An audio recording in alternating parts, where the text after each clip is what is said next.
Last Handful of Clover, a novel by Wess Mongo Jolley, read by the author.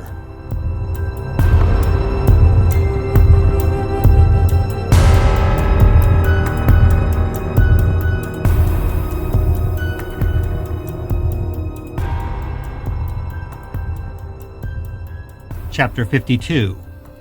Howard, Alone. June 7th, 1:05 a.m. They could turn out the lights, but they couldn't make him sleep. Every night in the detention center at 10 p.m., the overhead lights in the cells were switched off.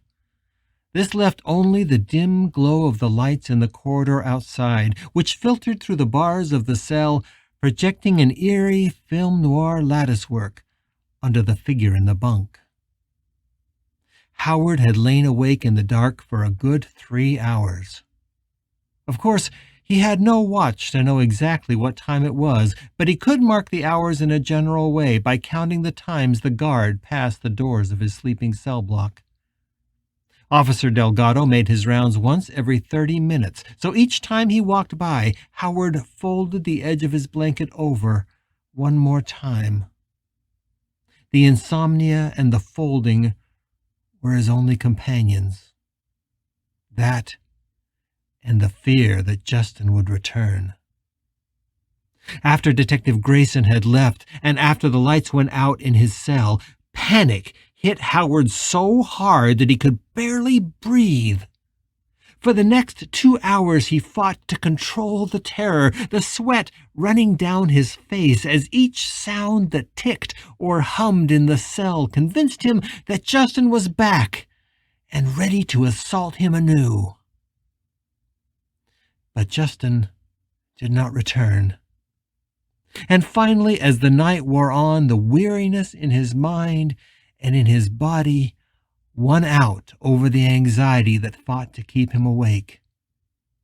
And with the blanket folded 6 times under his grasping hand, he felt himself edge toward sleep. The feeling of slipping away was disconcerting and yet welcome. And with it, the panic ebbed and his mind felt clearer. The experience of the early afternoon played in his drifting mind, but not as if he was reliving it. It was more like he was watching it play out on a screen, or perhaps on a stage. Howard could see himself, and he could feel, if not picture, the presence of Justin as he had his way with his mind and body. And as the scene unspooled, he could listen again to Justin's words, really listen this time, not to just what he said, but to how he said it. What was it about Justin's mind that seemed wrong, Howard wondered. What was it that seemed oddly out of character? It wasn't anything Justin said. He had actually said very little. But there was a feeling that Howard got by being in such intimate proximity to a mind other than his own. He tried to put a name to that feeling. Yes, you were enjoying everything you were doing to me. But there was something else. What was it? Fear? Trepidation? Nervousness? No, that wasn't it. But it was close. Shame. Yes, that was it. That was it exactly. Justin was enjoying his abuse of Howard, but he was also afraid that he would be caught.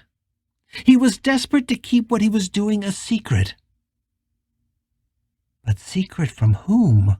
Howard whispered dreamily.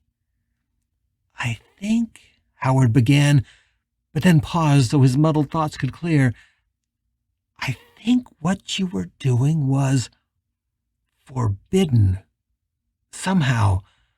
I don't know how or by who, but what you were doing to me was something you were ashamed of, and something you were worried you would get caught doing.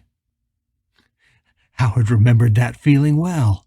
It was the feeling that had overcome him when he had locked himself in the bathroom years ago so that he could jerk off over the ladies in his mom's fashion magazines. The feeling had been thrilling and terrifying, and at least a little delicious. He remembered how he would stifle his rasping breath and cries of delight that could alert his mother on the other side of the door. So, Justin, he wondered, his mind drifting further toward sleep, who is it exactly that is listening at your bathroom door?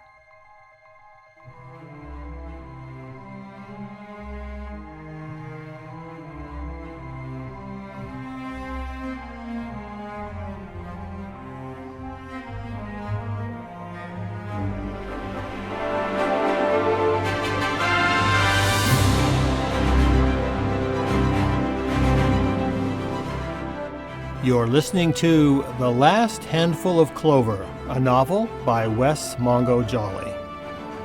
If you're enjoying this audiobook, please consider supporting the author on Patreon. That's patreon.com/Wess Mongo Jolley. And for more information, check out the author's website at wessmongojolley.com. That's WESSMONGOJOLLEY.com. Thanks for listening and stay tuned for more episodes.